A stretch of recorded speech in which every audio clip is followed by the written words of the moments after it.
বাঙালিরা শুধু বাঙালিয়ানার মধ্যেই সীমাবদ্ধ নেই, এক্ষেত্রে এক বড় বিভেদও লক্ষ্য করা যায়, তা হলো বাঙাল আর ঘটি। উভয়ের দৃষ্টিভঙ্গি যেমন সাপ আর বেজি, তেমনি সম্পর্ক যেমন লোহা আর চুম্বক। তাই আমার প্রিয় শ্রোতাগণদের জন্য থাকছে বাঙাল ঘটির একটু ছোঁয়া। তাহলে শুরু করা যাক।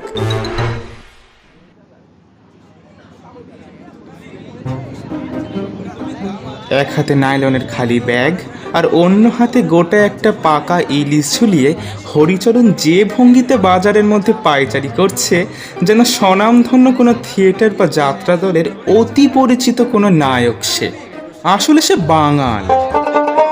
লোকমুখে শোনা যায় ওপার বাংলায় হরিচরণের পূর্বপুরুষদের নাকি বিঘায় বিঘায় জমি রয়েছে। অবশ্য একথা সে নিজেই সর্বোচ্চ ঢাকঢোল পিটিয়ে জাহির করে বেড়ায়। এই যে দাদা, পালং শাক নিয়ে যান, একেবারে কচি কচি দিয়ে দিচ্ছি। আপনি ফুলকপিগুলো দেখুন, একেবারে সস্তায় দিয়ে দিচ্ছি। বিক্রেতাদের ডাক উপেক্ষা করে হরিচরণ মুচকি হেসে এগিয়ে চলে। তারপর এসে থামে ঘনার সবজির দোকানে।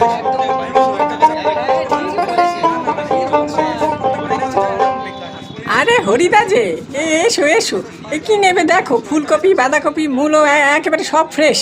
ফ্রেশ মানে তাজা টাটকা, তাই তো। সকালবেলা থলি হাতে বাজার করার মজাই আলাদা, কি কাও গনা? তা যা বলেছো হরিদা, তা হাতে ওটা ইলিশ বুঝি? হ্যাঁ, ইলিশই তো, একেবারে পাক্কা ইলিশ, দেখছো? হরিচরণ গোটা ইলিশটাকে উঁচু করে ঘনাকে দেখাতে লাগলো। এদিকে সবে সবে বাজারে এসে বিমলবাবু এ দোকান ও দোকান করছিল। অমনি দূর থেকে সে হরিচরণকে দেখতে পেল। ধুতির কুচিটা হাতে নিয়ে সজোরে এগিয়ে গেল সেদিকে।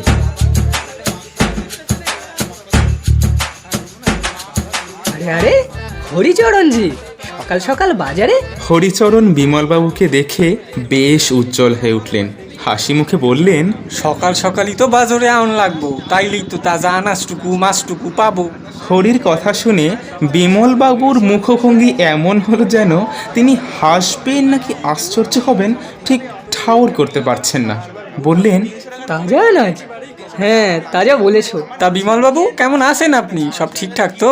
হ্যাঁ, ঠিক না হয়ে যায় কোথায়, ভালোই আছি, তবে এখন আরো বেশি ভালো আছি। মানে? বুঝলে না, তাই তো। আসলে যখনই দেখি কোনো বাঙাল তাজা জিনিস কিনছে, তখনই কেমন যেন একটা বিচিত্র বিচিত্র মনে হয়। বিমলের মুখে এ কথা শুনে হরি বুক ফুলিয়ে বলল, বাঙালরা সবসময় তাজা জিনিসেরই খোঁজ করে, বুঝলেন বিমলবাবু? আরে হাসালে হরি, বড় হাসালে। বাঙালরা করবে তাজা জিনিসের খোঁজ? এ তো দেখছি বিড়ালের ভরসায় মাছ পাহারায় রাখা। কি বলো ঘনা? হরিচরণের হাসিমাখা মুখটা এক মুহূর্তে কালশিটে হয়ে গেল। ভ্রু কুচকে একবার ঘনার দিকে তাকাতেই ঘনা তৎক্ষণাৎ থতমত খেয়ে চুপ হয়ে গেল। তাগড়া স্বরে বললেন, দেখেন বিমলবাবু, তাজা জিনিসটা বাঙালদের জন্যই থাকে। অবশ্য তাজা জিনিস কারে কয় ঘটিরা তা জানে না। ভুল বললে হরি, আমি প্রমাণ করে দেখাতে পারি বাঙালরা পচা জিনিসেই আসক্ত। কইলেই হইয়া গেল। তা কোন জিনিস আমরা পচা খাই শুনি? কেন, শুটকি? শুটকি তো আর সমুদ্রের জলে ভেসে বেড়ায় না। এই শুটকি নিয়ে কোনো কথা না, শুটকি আমাকে রক্তে। আর তাই তো তোমাদের রক্তটাও দূষিত। হরি আর নিজেকে সামলাতে পারল না। বিমলবাবুর মুখে এমন কটু কথা শুনে সে নিজেকে বাগবীর মনে করে প্রতিবাদী স্বরে বলতে লাগলো, আমাগো রক্ত দূষিত? হ্যাঁ, তোমাগো রক্ত দূষিত? আমরা তো তাও জলের মাছ খাই, আর তোমরা ঘটিরা চিংড়ি, ওই জলের পোকা যারে কয়। চিংড়ি নিয়ে এমন ভর্ৎসনা! হরির কথাগুলি বিমলবাবুর একেবারে সেন্টিমেন্টে লেগে গেল। হুড়মুড়িয়ে বলতে লাগলেন, চিংড়ি জলের পোকা সেটা তো বাঙালদের কথা। চিংড়ি যে কি তা শুধু আমরাই জানি। ওই কথাই বলে না, জহুরি চেনে আসল রত্ন। আহারে হালার ফালা, নিজেকে রত্ন জহুরি কওয়া বন্ধ কর। তোমাগো বাপ ঠাকুর দেয় দেশে পকেট মারি কইরা পেট চালাইতো, হ্যাঁ কি আমরা জানি না? সাবধান হরি, বাপ ঠাকুরদাকে নিয়ে কোনো ইয়ার কি নয়, নইলে নইলে?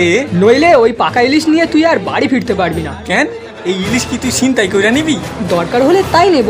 সাধে কি বলি, বাপ ঠাকুরদা পকেট মার ছিল। বিমল থতমত খেয়ে গেল। একজন বাঙাল তাকে এভাবে কথার জালে হারিয়ে দিল, তা সে ভাবতেও পারছে না। বাঙালদের শরীর আর মন অত ঠুনকো নয়, বুঝলে? এই ঘনা, আগে হরিদা, তুই কি তাকিয়ে তাকিয়ে শুনছিস? সবজিগুলা ব্যাগে ঢুকা, আর কত হয়েছে ক। হরি আর কিছুই বলল না দেখে বিমলবাবুর মনে বেশ পীড়া হতে লাগলো। শেষমেশ একজন বাঙালির কাছে এই সাত সকালে এক বাজার লোকের মধ্যে কথা শুনতে হয়েছে। হরি ঘনাকে সমস্ত সবজির দাম মিটমাট করে চলে গেল। বিমল গোগড়াতে গোগড়াতে ঘনাকে বলল, দেখলি দেখলি ঘনা, বাঙালটা আমায় কিভাবে অপমান করে গেল। এর কি করা যায় বলতো? ঘনা কিছুক্ষণ বিমলবাবুর দিকে ফেলিয়ে তাকিয়ে কি বলবে ভেবে না পেয়ে বলে ফেলল, সবজি নেবেন বিমলদা? নাও না, সস্তায় দিয়ে দিচ্ছি।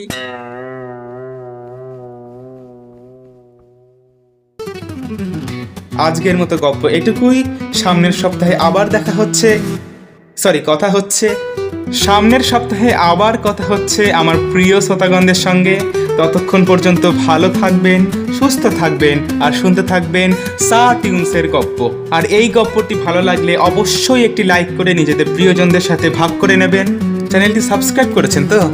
আচ্ছা, আজ আসি তাহলে।